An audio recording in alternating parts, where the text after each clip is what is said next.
magic word.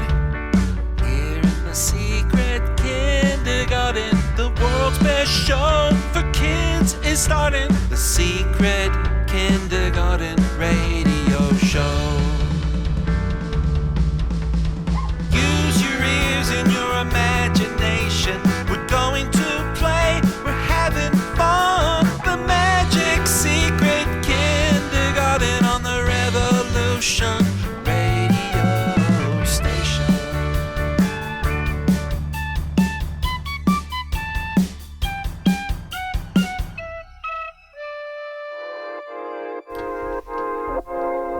Hello, hello, hello.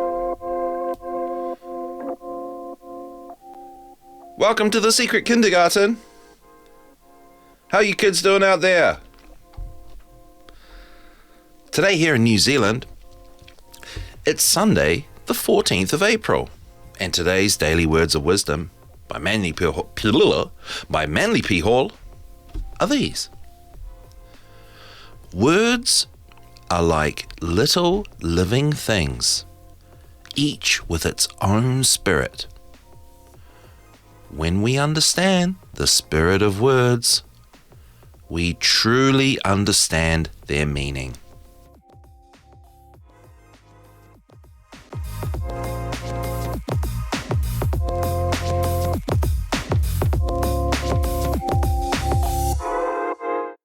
And now it's big, fat story time. I've got a Brothers Grimm story for you.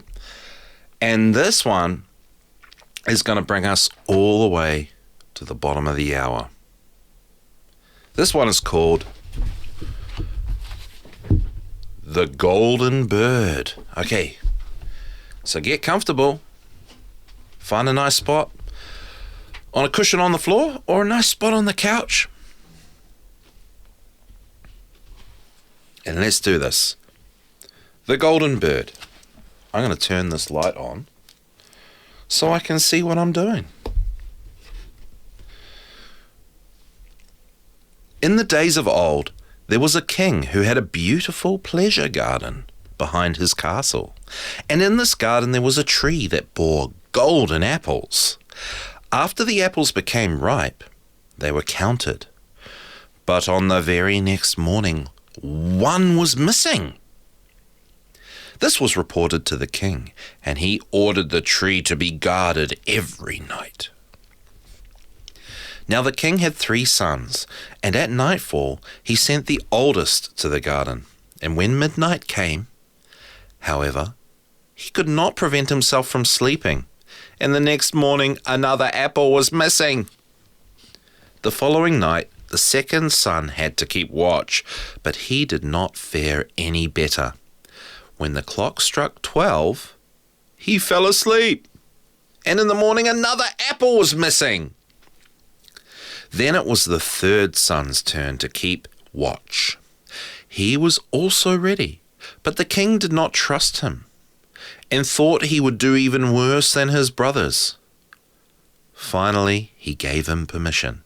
And the young prince lay down under the tree, kept watch, and fought off sleep. When the clock struck 12, there was a rustling above him, and in the moonlight he saw a bird flying through the air. The bird's feathers were made of pure gold and glistened as it descended onto the tree. When the bird pecked off an apple, the young prince shot an arrow at it. The bird flew off, but the arrow clipped one of the golden feathers, and it dropped to the ground. The young prince picked up the feather, brought it to the king the next morning, and told him what had happened during the night. The king assembled his counselors, and everyone declared that a feather like this was worth more than the entire kingdom. "If the feather is so precious," the king announced, "then one alone won't do it for me. I must have and intend to have the whole bird." So the oldest son set out. He believed he would certainly find the bird because he was so clever. After he had gone a short way, he saw a fox sitting at the edge of a forest. took aim with his gun and was about to fire when the fox cried out, "Don't shoot!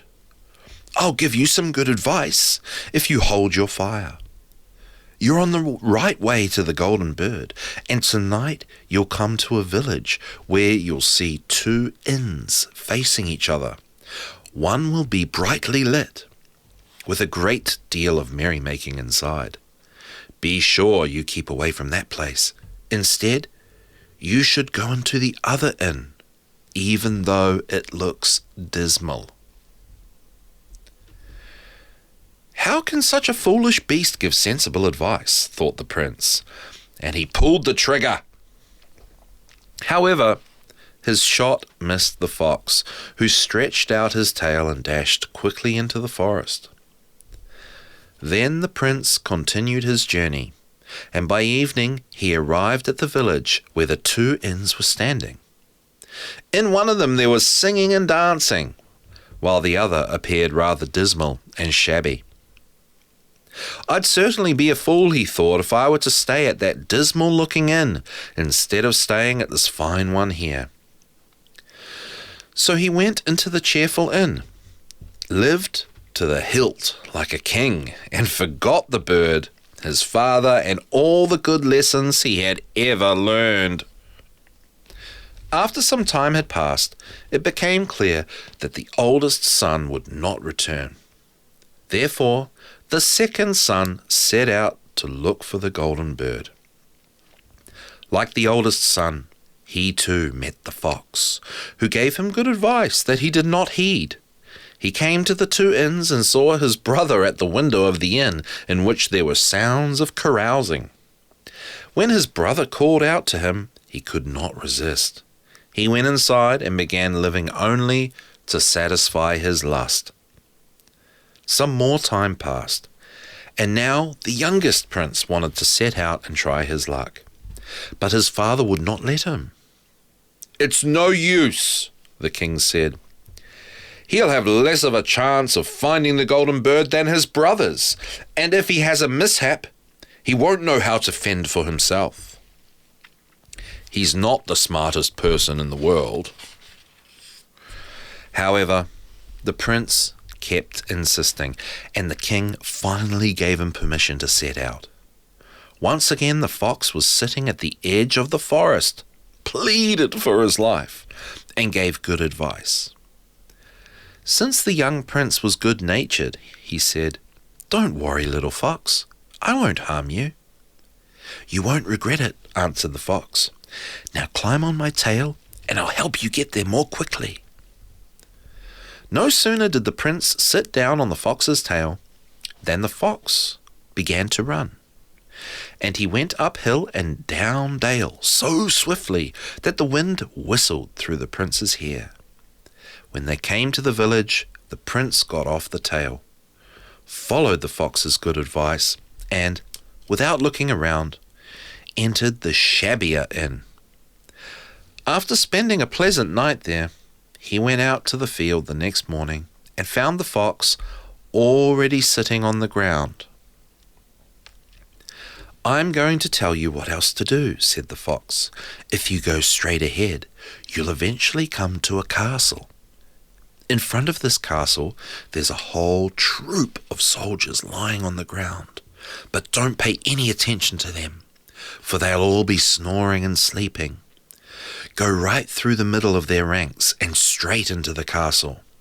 Next, you're to go through all the rooms until you come to a chamber where the golden bird is hanging in a wooden cage. Nearby, you'll also find a golden cage hanging just for decoration. But be careful not to take the bird out of its plain cage and put it in the splendid one. Otherwise, you'll be in for trouble." Upon saying these words, the fox stretched out his tail again, and the prince sat down on it. The fox raced uphill and down dale so swiftly that the wind whistled through the prince's hair. When the prince arrived at the castle, he found everything just as the fox had said it would be. Upon entering the last room, he saw the golden bird sitting on its wooden cage, and also a golden cage beside it. The 3 golden apples were lying about the room as well. The prince thought it would be ridiculous to leave the beautiful bird in the plain, ugly cage. So he opened the door, grabbed hold of the bird, and put it into the golden cage. At that very moment, the bird uttered a piercing cry that caused the soldiers to wake up. And they rushed inside and took him off to prison. The next morning, he was brought before the court, and after he confessed to everything, he was sentenced to death. However, the king said he would spare his life under one condition.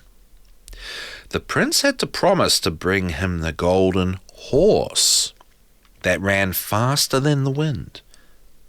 If he did, he would receive the golden bird as his reward.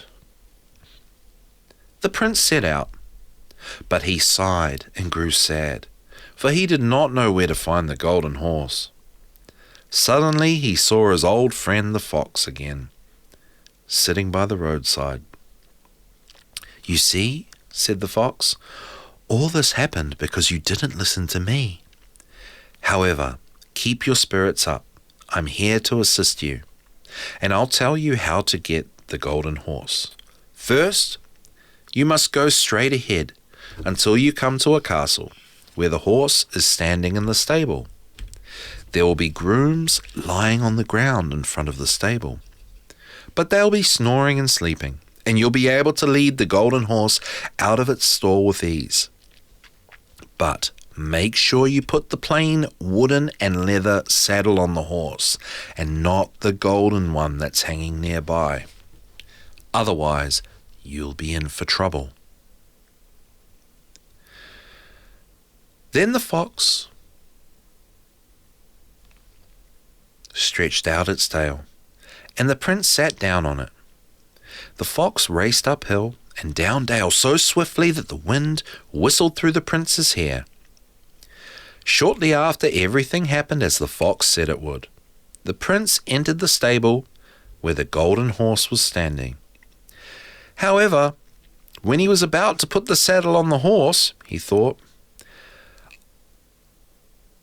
"I'd be putting this beautiful horse to shame if I didn't give it the fine saddle that it deserves."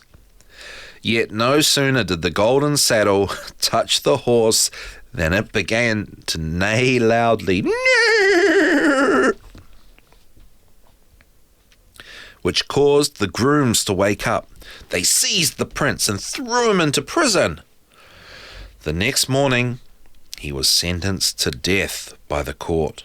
However, the king promised to spare his life and grant him the golden horse as well, if the prince would fetch him the beautiful princess from the golden castle. Now, the prince set out with a heavy heart, but fortunately for him, he soon encountered the faithful fox. "I really should leave you to your bad luck," said the fox, "but I feel sorry for you and want to help you out of your difficulty. This path leads directly to the golden castle. You'll arrive there in the evening, and at night, when everything's quiet, the beautiful princess will go to the bathhouse and bathe herself. When she goes there, you're to run up to her and give her a kiss. Then she'll follow you, and you can take her with you. But don't allow her to take leave of her parents. Otherwise, you'll be in for trouble." The fox stretched out his tail, and the prince sat down on it. The fox raced uphill and down dale so swiftly that the wind whistled through the prince's hair. When he arrived at the golden castle, it was just as the fox had said it would be. The prince waited until midnight, when everyone lay in a deep sleep, and the beautiful maiden went to the bathhouse. Then he ran up to her and gave her a kiss. She said she would gladly go with him, But she implored him with tears to let her say farewell to her parents. At first he resisted her plea, but when she kept on weeping and fell at his feet, he finally gave in. But no sooner did the maiden approach her father's bed than he and everyone else in the castle woke up, and the prince was seized and put in prison. The next morning the king said to him, "Your life is worth nothing, and you'll be pardoned only if you take away the mountain that's lying in front of my window and blocking my view. If you successfully perform this task within 8 days, you shall have my daughter as reward." The prince began to dig and shovel without stopping, but when he saw how little he had accomplished after 7 days, that all his work amounted to nothing, he gave up all hope and became very depressed. However, on the evening of the 7th day, the fox appeared and said, "You don't deserve my assistance, but just go and get some sleep. I'll do the job for you." The next morning when the prince awoke and looked out the window, the mountain had vanished. His heart filled with joy, and he rushed to the king and reported that he had completed his task. Whether the king liked it or not, he had to keep his word and give him his daughter. The prince and the king's daughter now set out together, and it did not take long before the faithful fox joined them. "Nothing could be better than what you have now," said the fox, "but the golden horse goes along with the princess from the golden castle." "How am I to get it?" asked the prince. "I'll tell you," answered the fox. "First you must bring the beautiful maiden to the king who sent you the golden castle. Who sent you to the golden castle. There will be enormous rejoicing, and they'll gladly give you the golden horse. When they lead it out, mount it right away and shake hands with everyone and say goodbye. Make sure that the beautiful maiden is the last person, and when you have clasped her hand, swing her up to you in one motion and gallop away. Nobody can possibly catch you, for the horse runs faster than the wind." Everything went as planned, and the prince carried off the beautiful maiden on the golden horse. The fox followed them, and then he said to the prince, "Now I'll help you get the golden bird.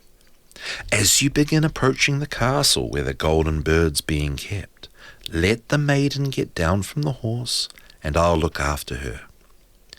Then ride the golden horse into the castle courtyard. There will be great rejoicing at the sight of the golden horse, and they'll carry out the golden bird. As soon as you have the cage in your hand, race away and fetch the princess."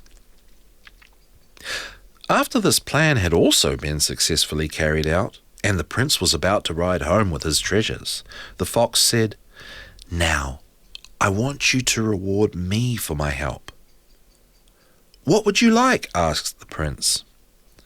"When we come to the forest, I want you to shoot me dead and cut off my head and paws." "What kind of gratitude is that?" said the prince. "I can't possibly do what you wish." "If you won't do it, I'll have to leave you. But before I depart, I want to give you one last piece of advice. Beware of 2 things. Don't buy flesh that's bound for the gallows, and don't sit on the edge of a well." Upon saying that, the fox ran into the forest. What a strange animal, the prince thought. He's got all kinds of weird notions. Who would want to buy flesh bound for the gallows? And I've never had any desire to sit on the edge of a well. He continued his journey with the beautiful maiden, and his way led again through the village where his 2 brothers had remained. Upon noticing that there was a great commotion and uproar, he asked what was going on, and was told that 2 men were about to be hanged.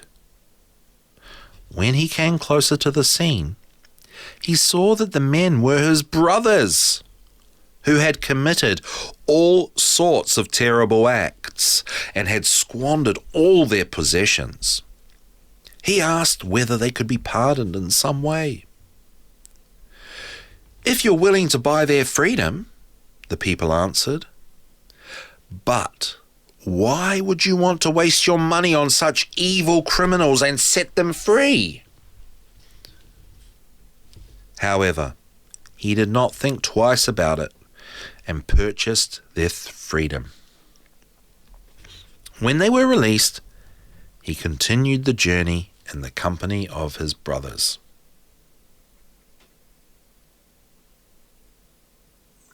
After some time, they came to the forest where they had first met the fox, and since it was cool and lovely there, and the sun was very hot, the two brothers said, "Let's go over to the well and rest a while. We could also eat and drink." He agreed, and during their conversation, he forgot the fox's warning and sat down on the edge of the well, not suspecting anything evil. But the two brothers pushed him backward into the well, took the maiden, the horse, and the bird, and went home to their father. "Not only have we brought you the golden bird," they said to the king, "but we've also got the golden horse and the maiden from the golden castle." There was a great celebration, but the horse refused to eat, the bird did not sing, and the maiden sat and wept. Meanwhile, the youngest brother managed to survive. Fortunately, the well had been dry, and he fell on soft moss without harming himself. For a while, he could not get out, but his faithful fox stood by his side even then, and helped him out of his dilemma. He jumped down the well and scolded the prince for not listening to his advice. "But I won't abandon you," the fox said. "You'll soon see the light of day." The fox told him to grab his tail and hold it tightly. Then he pulled him up to the top. "You're still not completely out of danger," the fox said. "Your brothers were not positive that you had died, so they've ordered that the forest be surrounded by guards who are to shoot you on sight." Along the way, the prince came across a poor man with whom he exchanged clothes. That was how the prince succeeded in reaching the king's court without being recognized. However, the bird began to sing, the horse began to eat, and the beautiful maiden stopped weeping. The king was astonished and asked, "What does all this mean?" "I don't know," said the beautiful maiden. "But I was sad, and now I'm very cheerful. I feel as if my true bridegroom had come." She told the king what had happened, even though the two older brothers had threatened to kill her if she revealed anything. The king ordered everyone in the castle to gather around him, and the young prince appeared also as a poor man in rags. But the princess recognized him at once and embraced him. The godless brothers were seized and executed, while the youngest married the beautiful princess and was designated heir to the king. But what happened to the poor fox? Well, many years later, the prince went walking through the forest again and encountered the fox, who said, "Now you have everything you desired, but there's been no end to my misfortune, even though it's been within your power to free me." Once again, the fox implored him to shoot him dead and cut off his head and paws.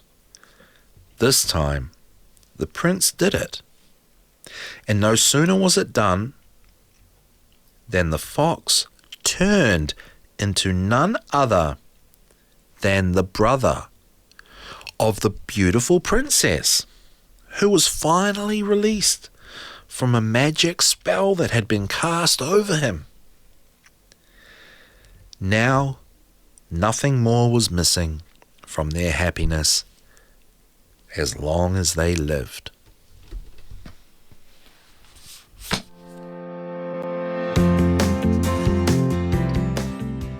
Oh, we're coming up to the bottom of the hour. What did you think of that story? Oh, that was a big, fat story time, wasn't it? Did you find it hard to concentrate? Well, listening to stories is so much better for your brain than the TV. And that's what the Secret Kindergarten is all about. Trying to make your brains grow the way that God wanted them to grow, so we can all be free. And I hope that story was fun to listen to. And we want to bring back these old stories because you kids can handle these stories. All these heads getting chopped off, paws getting chopped off, people getting hanged. You're not afraid of hearing all that.